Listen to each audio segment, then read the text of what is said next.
This is a 1943 Boeing Stearman built as a primary trainer for World War II. About 80% of the pilots in World War II, they started in basic training. That's the first airplane they would fly. It sits on its tail instead of on a nose gear. And because of that, the center of gravity is behind the main wheels. So it wants to turn around and go backwards all the time. That was intentional because they figured if you could handle that landing, you could handle about anything.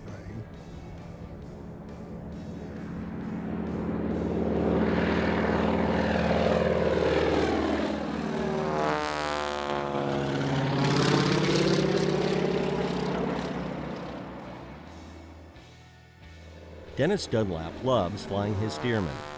Once it's off the ground, it's a great airplane. So great, this is the sixth one Dunlap has owned and rebuilt. Every time I sell one, I buy another one right behind it and go again because I just can't stand it. You pull up on the ramp somewhere and here's a $3 million Learjet or a Falcon or this or that or whatever, you know, I mean, $1 million airplanes. You pull up at that and everybody comes out. Dunlap Stearman is part of the Western North Carolina Air Museum, and so is Dunlap. He, along with Ken Stubbs and Bill Schreier, imagined the museum while sharing their own stories about flying.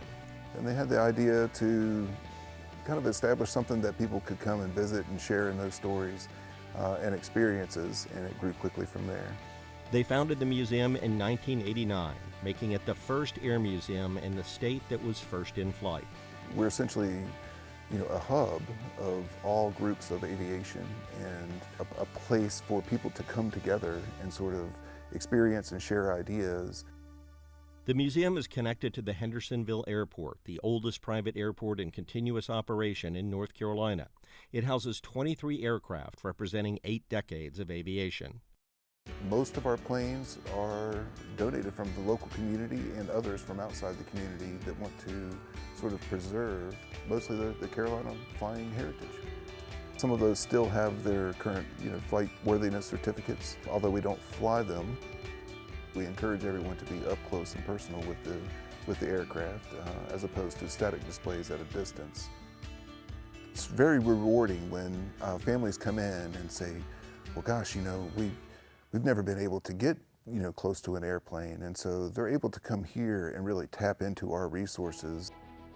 There are other exhibits too, things like cockpit simulators, ejection seats, and aviation memorabilia.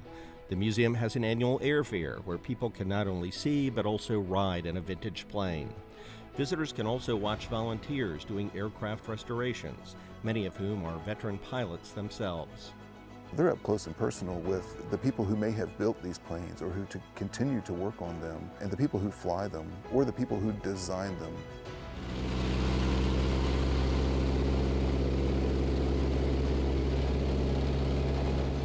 And every once in a while, visitors may get to take a ride in a 1943 Stearman.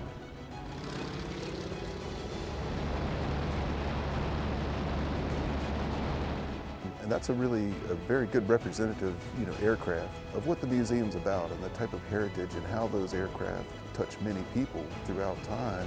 People like Dennis Dunlap, whose love of flying is inspiring. It's so engrossing and so demanding of your thoughts that it's almost relaxing for me because I forget about the family and the kids and the job and life in general. When I'm in that airplane, I'm in that airplane.